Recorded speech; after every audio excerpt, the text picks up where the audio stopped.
Hi friends, இந்த வீடியோவில் என்ன பார்க்க போகிறீங்க அப்படின்னா, சின்னஞ்சிறு கிளியே சீரியலோட 3 ஹவர்ஸ் எபிசோட் ரிவ்யூ தான் பார்க்க போகிறோம். என்னுடைய ரிவ்யூ பிடிச்சிருந்தா லைக் அண்ட் சப்ஸ்கிரைப் பண்ணிக்கோங்க. அப்படியே பெல் பட்டன் தட்டி விட்டுருங்க. அப்போ தான் நான் போடுற வீடியோ நோட்டிஃபிகேஷன் உங்களுக்கு காட்டும். சரி, வாங்க வீடியோக்குள்ளே போகலாம். இதில் வந்துட்டு என்ன அப்படின்னா, கதிர் வந்து அந்த உருளியிலேருந்து எந்திரிச்சு வெளியே வந்துடுறாங்க. வெளியே வந்து இந்துக்கிட்ட கேட்குறாங்க, நீ தான் இந்த மாதிரி பண்ண, என்னை கட்டையால் அடித்து இப்படி மயக்கம் போட வச்சு என்னை வெளியே கடத்த பார்த்தது நீ தானே, எனக்கு தெரியும் அப்படின்னு சொல்கிறாங்க. அது வரைக்கும் கெஸ்ஸிங்கில் தான் கேட்பாங்க. மறுபடியும் கதிர் இருந்துட்டு, ஒரு பொண்ணு கையால் நான் அடி வாங்கிட்டேன்னு எல்லாத்துக்கும் தெரிஞ்சால் எனக்கு அசிங்கமாக போயிடும். எப்படி இருந்தாலும் நாளைக்கு சித்ரா காலத்தில் நான் தாலி கட்டிடுவேன். அதுக்கப்புறம் நான் அந்த கிருபாவையே நான் ஆட்டி படைப்பேன். அப்போ வச்சுக்கிற உன்னை எல்லாம் அப்படின்னு சொல்லிட்டு இருப்பாங்க.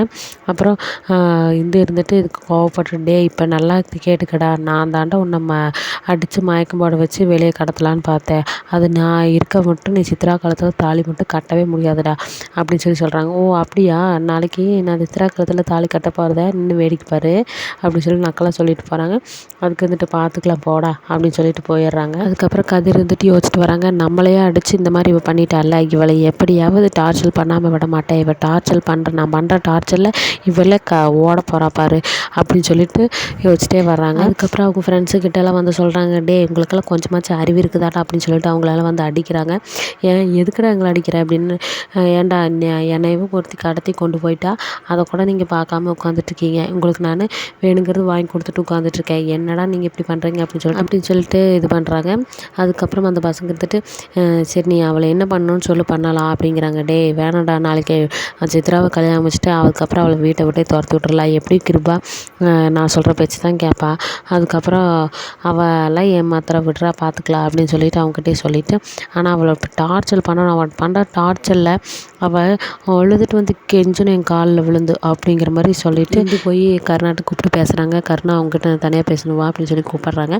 கருணா வர்றாங்க, எதுக்கு என்ன தனியாக கூப்பிட்டு பேசணும்னு சொல்கிறேன் அப்படின்னாங்க. இந்த லெட்டரை பார்த்தியா அப்படின்னாங்க. என்ன பார்த்தேன் அப்படின்னு. இந்த லெட்டரில் என்ன இருக்குது நீயே படி அப்படின்னு. இது அப்போ அச்சசத்து சித்ராவோட கையெழுத்து மாதிரி எழுதிக்கிறாங்க. ஏதோ சித்ராவுக்கு ஏதோ ஆபத்து இருக்குன்னு என் மனசு சொல்லிகிட்டே இருக்குது, இது என்னன்னு கொஞ்சம் விசாரி அப்படிங்கிறாங்க.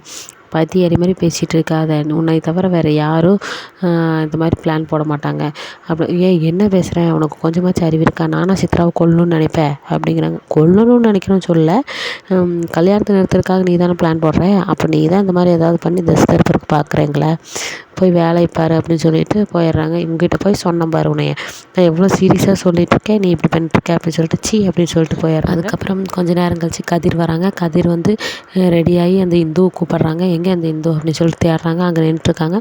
இந்துவை இங்கே வா அப்படின்னு சொல்லி கூப்பிட்றாங்க. என்ன நீ கூப்பிட்டா நான் வரணுமா அப்படி, நான் வர முடியாது அப்படின்னு சொல்லிட்டு நிற்கிறாங்க. நான் இந்த வீட்டோட மாப்பிள்ளையாக போகிறவன், நான் கூப்பிட்டா நீ வரணும், நீ வேலைக்காரி தானே, எனக்கு என்ன வேணுமோ நீ தான் செய்யணும், சரியா வா அப்படிங்கிறாங்க. என்ன சொல் அப்படிங்கிறாங்க. எங்களுக்கு நைட்டு சரக்கு அடித்த மட்டையாகி மைண்டில் ஒரு ஹேங் ஓவர் ஆயிடுச்சு, போய் எங்களுக்கு லெமன் டீ போட்டு எடுத்துகிட்டு வா அப்படிங்கிறாங்க.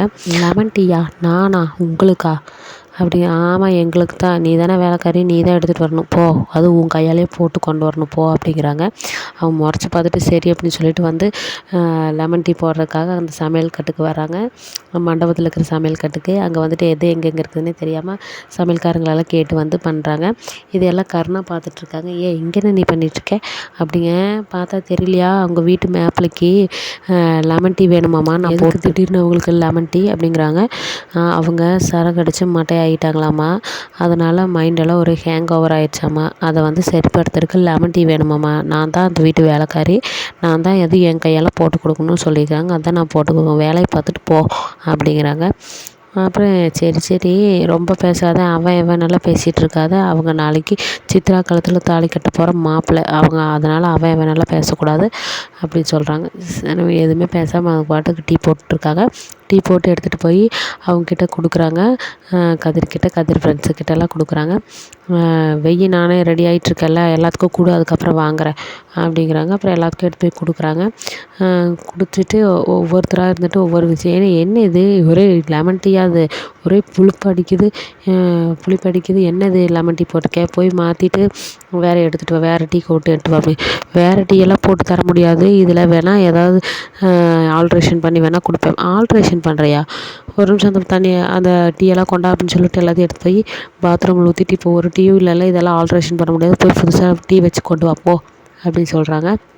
உடனே அவங்க முறைச்சி பார்த்துட்டு அங்கேருந்து வராங்க. வந்துட்டு மறுபடியும் டீ போடுறத பார்க்குறாங்க கருணா பார்த்து, ஏய் மறுபடியும் என்ன டீ போட்டிருக்கேன் அப்படிங்கிறாங்க. உங்கள் மாப்பிள்ளைக்கு நான் போட்ட டீ பிடிக்கலையாம்மா, அதான் மறுபடியும் போடுறேன் அப்படிங்கிறாங்க. சரி தள்ளு நான் போடுறேன் அப்படின்னு சொல்லிட்டு அவங்களும் எல்லாத்தையும் எடுத்து போட்டுருக்காங்க. போடுறப்ப லெமன் அந்த சாறு பிழிவாங்கள, அந்த சாறு பிழிகிறப்ப அந்த சாறு கரெக்டாக இந்துவோட கண்ணில் பட்டுருது. இந்து கண்ணில் பட்டுன்னு எரிய இருக்க ஆரம்பிச்சு நாங்கள் ஆன்னு கத்துறாங்க. உடனே என்னாச்சு கண்ணில் பட்டுருச்சா, சரி அப்படின்னு சொல்லிட்டு அவங்க பனியனில் எடுத்து அந்த கண்ணில் இருக்கிற சாறை எடுக்கிறாங்க. அது அப்படியே சின்ன ரொமான்டிக்கலாக போகுது. அப்புறம் கருணா இந்து பார்க்க, இந்து கருணாவை பார்க்க அப்படின்னு சொல்லிட்டு கொஞ்சம் ரொமான்டிக் போகுது. அப்புறம் கொஞ்சம் நேரம் சரி பார்த்தது போதும் டீ வை அப்படின்னு சொல்லிட்டு இந்து சொல்கிறாங்க. உடனே டீ வைக்கிறதுக்கு ஆரம்பிக்கிறாங்க. டீ வச்சு எடுத்து ஊற்றி எடுத்துகிட்டு போய் குடிப்போம் அப்படின்னு சொல்லி இந்துகிட்ட சொல்லி கொடுக்குறாங்க. கருணா அதே மாதிரி இந்து எடுத்துகிட்டு போய் ரூம்குள்ளே எடுத்துகிட்டு போய் கதிரோட ரூம்குள்ளே எடுத்துகிட்டு போய் கொடுக்குறாங்க. இந்தாங்க டீ அப்படின்னு சொல்லி கொடுக்குறாங்க. அப்புறம் அவங்க வாங்கி பார்த்துட்டு எல்லோரும் ஒவ்வொருத்தரும் மூஞ்சை பார்த்துட்டு இப்போ ஏதாவது சொல்லி ஆகணுமே அப்படின்னு சொல்லிட்டு சொல்கிறாங்க. என்னதில் சர்க்கரை இல்லை அப்படிங்கிறாங்க. அங்கேருந்து வேகமாக கருணா வர்றாங்க. கருணா வந்துட்டு என்னாச்சு மாப்பிள்ளை, என்னாச்சு, என்ன பிரச்சனை அப்படின்னு சொல்லி கேட்குறாங்க. என்னாச்சு, ஒன்றும் இல்லை. அந்த ஃப்ரெண்டு வந்துட்டு ஒன்றும் இல்லை, என்னுடைய டீயில் சர்க்கரை இல்லையா, அதுக்கு எங்கிட்ட மேட்ரு இருக்கே அப்படின்னு சொல்லிட்டு சர்க்கரை எடுத்து போட்டு கலக்கி கொடுக்குறாங்க. அப்புறம் இன்னொருத்தர் வந்துட்டு எனக்கு ஒரே புளிப்பாக இருக்குது அப்படிங்கிறாங்க. புளிப்பாக தானே இருக்கே அப்படின்னு சொல்லிட்டு சுடு தண்ணி எடுத்து மாற்றி கொடுக்குறாங்க. இந்த மாதிரி ஒவ்வொருத்தருக்கும் ஒவ்வொன்று மாற்றி கொடுத்துட்டு கரெக்டாக அவங்க கை மேலே கால் மேலே சிந்திட்டு அடிச்சுட்டு பிடிச்சிட்டு இது மாதிரி பண்ணோன்னே அவங்க பயந்துட்டு, இவன் தெரியாமலாம் பண்ணலடா, வேணும்னு தான் பண்ணுறான், இவன் மறுபடியும் நம்ம ஏதாவது அது குறை இது குறைன்னு சொன்னோம்னா மறுபடியும் எட்டு வந்து தண்ணி மேலே சிந்துவா, இல்லை ஏதாவது ஒன்று பண்ணுவா, அதனால் எல்லாமே கரெக்டாக இருக்குன்னு சொல்லிடலாம் அப்படின்னு சொல்லிட்டு பசங்கள்லாம் எல்லாமே கரெக்டாக இருக்குது அப்படின்னு சொல்லிடுறாங்க. அதுக்கப்புறம் வந்துட்டு இந்த பக்கம் சித்ராவை காட்டுறாங்க. சித்ரா வந்துட்டு அந்த கொலை முயற்சி பண்ணுறதுக்காக அந்த எம்எல்ஏ வந்துட்டு 2 பொண்ணுங்களை மேக்கப் போடுறதுக்காக 2 பொண்ணுங்களை அனுப்பிச்சிருப்பார்ல, அந்த பொண்ணுங்க வந்து பேசிகிட்டு இருப்பாங்க. எப்படியாவது இந்த மருந்து கலந்த ஜூஸை சித்ராவை குடிக்க வச்சிடணும் அப்படின்னு சொல்லிட்டு பேசிட்டு எடுத்துகிட்டு வராங்க. ஜூஸ் எடுத்து வந்து கொடுக்குறாங்க. இந்தாங்க இந்த ஜூஸ் குடிங்க அப்படின்னு சொல்லி கொடுக்குறாங்க. ஜூஸ் எனக்கு வேணாம், இப்போல்லாம் நான் குடிக்க மாட்டேன் அப்படின்னு சொல்லி சித்ரா சொல்கிறாங்க. அதுக்கு இன்னொரு பொண்ணு வந்துட்டு என்ன பண்ணுறது, குடிக்க வைக்கணும் அப்படின்னு சொல்லிட்டு லிப்ஸ்டிக்கெல்லாம் போடுறேன் மேடம், லிப்ஸ்டிக் போட்டால் ஜூஸில் எதுவும் குடிக்க முடியாது, நீங்கள் ஜூஸ் குடிச்சிக்கோங்க அப்படின்னு சொல்லி சொல்கிறாங்க. சரி கொண்டாங்க அப்படின்னு சொல்லிட்டு அதில் பாய்சன் கலந்துருப்பாங்க. அது தெரியாமல் வாங்கி வச்சுருவாங்க. வாங்கி குடிக்கிறேன்னு சொல்லிட்டு வாய்க்கிட்டு எடுத்துகிட்டு போயிடுவாங்க. அதுக்கப்புறம் வந்து கிருபாவை கட்டிடுவாங்க. கிருபா வந்துட்டு கருணாவை கூப்பிட்டு போய் இந்து வர சொல்கிறா அப்படிம்பாங்க. இந்து வர சொல்லிட்டு வருவாங்க. இந்து வந்தோடனே என்ன அப்படின்னு, அண்ணன் கூப்பிட்றாரு உன்னை அப்படின்னு சொல்லிட்டு ரூமுக்கு கூட்டிகிட்டு போவாங்க. ரூமுக்கு கூட்டிகிட்டு போய் பணத்தை எடுத்து பொட்டிக்கு திறந்து பணத்தை 10 லட்ச ரூபாய் காட்டுவாங்க. இந்தா நீ சொன்ன மாதிரி வாக்கை காப்பாற்றிட்டேன், மணமேடை வரைக்கும் என் பொண்ணை கொண்டு வந்து விட்டுட்டேன், அதே மாதிரி நான் சொன்ன வாக்கை காப்பாற்றணுமில்ல, இந்த 10 லட்ச ரூபா அதில் பணம் இருக்குது எடுத்துக்க அப்படிங்கிறாங்க. உடனே கருணா இதை எடுத்துக்கொடு அப்படிங்கிறாங்க. மூடிந்தா அப்படின்னு சொல்லி அவங்க கொடுக்குறாங்க. அப்புறம் அவங்களும் வாங்கிட்டு கையில் வச்சுட்டு இந்த பக்கம் வர்றாங்க. அதுக்கப்புறம் அந்த பொண்ணு பேசிகிட்டு இருக்கிறது கேட்குறாங்க. இந்து இருந்துட்டு அந்த 2 பொண்ணுங்களும், இந்த மேக்கப் போடுற பொண்ணுங்க 2 பேரும் பேசிகிட்டு இருக்கிறது கேட்குறாங்க. அந்த ஜூஸை குடிச்சிட்டு தான் இந்நேரத்துக்கு அவள் செத்துருக்கணுமே, இன்னும் சாகாமல் இருக்கிறான், என்னன்னு தெரியல, அந்த ஜூஸ் குடிச்சிருப்பாளா அப்படின்னு சொல்லி பேசிகிட்டு இருக்காங்க. இதை வந்துட்டு இந்து கேட்டுடுறாங்க. இந்த பக்கம் மாப்பிள்ளை வந்துட்டு ரெடியாகி மணமேடைக்கு வர்றாங்க. இந்த பக்கம் பொண்ணு ரெடியாகி மணமேடைக்கு வர்றாங்க. வந்து உட்காந்துட்ருக்காங்க. அவங்க நல்லா தான் உட்காந்துட்ருக்காங்க. அதையும் பார்க்குறாங்க. இந்த பொண்ணுக்கு 2 பேரும் பேசுகிறது கேட்டுட்டு, ஏய் என்ன பேசிகிட்டு இருக்கீங்க அப்படின்னு சொல்லிட்டு வர்றாங்க. ஒன்றும் பேசலையே, நாங்கள் எதோ வேறு எதோ பேசிகிட்டு இருக்கோம். நீங்கள் பேசுனது எல்லாத்தையும் மொத்தத்தையும் நான் கேட்டேன், எதுக்காக அவளோட ஜூஸில் பாய்சன் கலந்தீங்க, யார் சொல்லி இந்த மாதிரி பண்ணுறீங்க அப்படின்னு சொல்கிறாங்க. மேடம் எங்களுக்கெல்லாம் எதுவுமே தெரியாது, என்ன மேடம் எங்களை பார்த்து இப்படி கேட்குறீங்க அப்படின்னு மொத்தத்தையும் கேட்டு ஒழுக்கு மரியாதை உண்மையை சொல்லுங்கள் அப்படிங்கிறாங்க. அப்புறம் அவங்க 2 பேரும் தப்பிச்சு ஓடுறாங்க. தப்பிச்சு ஓடுறத கையை பிடிச்சி இழுக்கிறாங்க. கையை பிடிச்சி இழுக்கும்போது 2 பேரும் கையை உதறிட்டு தப்பிச்சு ஓடுறாங்க. இதே கருணா பார்க்குறாங்க. இங்கே அவங்க கல்யாணம் நடந்துட்டு இங்கே யார் இப்போ ரவுஸ் பண்ணிட்டு இருக்கிறா அப்படி, இங்கேன்னு ரவுஸ் பண்ணிகிட்ருக்கேன் நீ அப்படின்னு சொல்லிட்டு அங்கேருந்து வந்து இங்கேன்னு ரவுஸ் பண்ணிகிட்ருக்கேன், கல்யாண வேலையை பார்க்காம, ஏன்னு உனக்கு எப்போ பார்த்தாலும் யாராவது கூட சண்டை பிடிக்கிறது வேலையை அப்படி, பைத்தியக்காரா சித்ராவை கொல்ல பார்த்தது இவங்க தான், இவங்களை முதல்ல பிடுறா அப்படிங்கிறாங்க. அப்புறம் என்ன சொல்கிறா அப்படின்னா, ஆமாம் போய் பிடி அப்படிங்கிறாங்க. ஓடி போய் பிடிக்கிறதுக்கு போகிறாங்க. அவங்க 2 பேரும் ஆளுக்கு ஒரு பக்கம் தப்பிச்சு ஓடிடுறாங்க. அதுக்கப்புறம் மறுபடியும் திரும்பி வராங்க.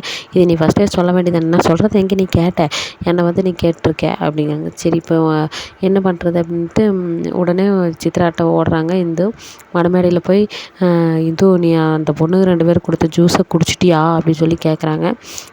ஏன்க்கா என்னாச்சு அப்படிங்கிறாங்க. இல்லை அந்த ஜூஸில் அந்த பொண்ணுங்க மயக்க மருந்து இருக்காங்க, அது பாய்சன் கலந்துருக்காங்க, அதனால தான் அப்படிங்கிறாங்க. பாய்சனா அப்படின்னு சொல்லிட்டு அப்புறம் ஃப்ளாஷ்பேக் காமிக்கிறாங்க. ஃபஸ்ட்டே வந்து கருணா வந்து நீ யார் என்ன சொன்னாலும் ஜூஸோ எதுவுமே குடிக்கக்கூடாது, அண்ணங்கிட்ட கேளு, எதாக இருந்தாலும் நான் கொண்டு வந்து கொடுக்குறேன், ஏன்னா எல்லாம் ஒன்று நல்லதுக்கு தான், ஏற்கனவே அந்த லெட்டர்லாம் எழுதி வச்சுட்டு போயிருக்காங்க, யார் வேணால் எது வேணாலும் பண்ணலாம், அதனால் நீ எதுவுமே யார் எது கொடுத்தாலும் குடிச்சிடாத, அண்ணங்கிட்ட கேளு, எதாக இருந்தாலும் அண்ணன் கொண்டு வந்து கொடுக்குறேன் அப்படின்னு சொல்லிட்டு போயிடுவாங்க. ப்ராமிஸ் பண்ணிவிட்டு ப்ராமிஸ் வாங்கிட்டு போயிடுவாங்க. அதனால் அவங்க அந்த ஜூஸை குடிச்சிருக்க மாட்டாங்க, அதை அப்படியே எடுத்துகிட்டு போய் பாத்ரூமில் ஊற்றிருப்பாங்க. அதனால் அவங்களுக்கு எதுவுமே ஆகாது அப்படின்னு சொல்லிட்டு சொல்லுவாங்க. அப்புறம் உடனே இந்து சந்தோஷப்பட்டு மறுபடியும் கருணாட்டு வருவாங்க. கருணா நான் சொல்கிறது நம்பலினாலும் அப்போதைக்கு அதில் ஏதோ உண்மை இருக்குதுன்னு சொல்லிட்டு வந்து நீ அவங்ககிட்ட போய் பேசி இப்போ ஜூஸ் குடிக்காத அளவுக்கு பண்ணிட்டல, ரொம்ப தேங்க்ஸ் அப்படிங்கிறாங்க. என்ன நீ எனக்கு தேங்க்ஸ் சொல்லிகிட்ருக்க, சித்ரா நான் தூக்கி வளர்த்த பொண்ணு, அவளுக்கு நான் பண்ணாமல் வேறு யார் பண்ணுவா, சரி ஓகே நான் சொன்னது கேட்டுக்கிட்டு போய் அதுக்கிட்ட பேசினியா, அதுவே பெரிய சந்தோஷம், அதுக்கு தான் இந்த தேங்க்ஸ் அப்படிங்கிறாங்க. சரி ஓகே பரவாயில்ல, சரி ஓகே அதனால் என்ன அப்படின்னு சொல்லிட்டு கருணாவை விட்டுறாங்க.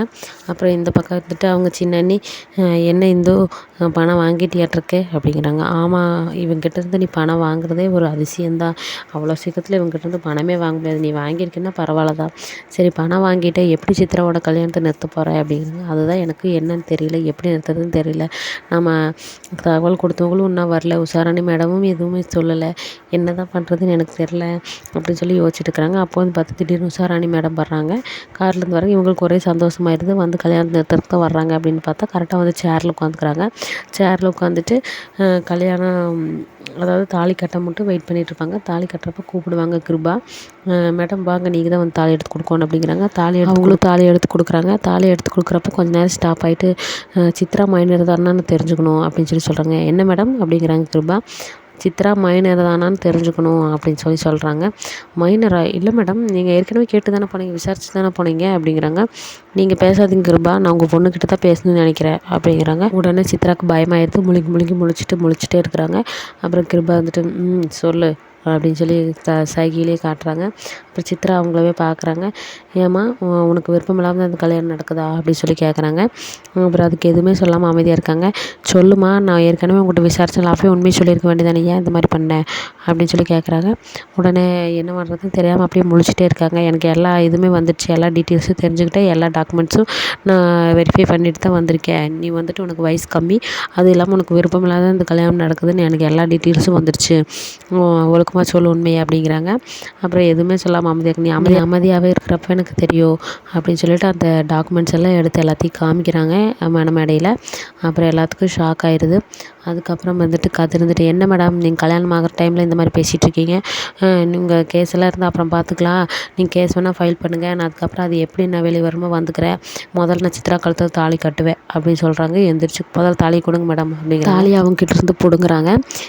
இதை பார்த்தோடனே உஷாரானே கன்னத்து மேலே ஒரு அப்பு வச்சிடுறாங்க, கதிர் கன்னத்து மேலே. அப்புறம் இந்துக்கும் சித்ராவுக்கும் ஒரே சந்தோஷமாயிருது, எப்படியாவது இன்னைக்கு கல்யாணம் நின்றும், அது வரைக்கும் சந்தோஷம் அப்படின்னு சொல்லி நினச்சிட்ருக்காங்க. அதோட எபிசோட் முடிஞ்சிடுது. தேங்க்யூ.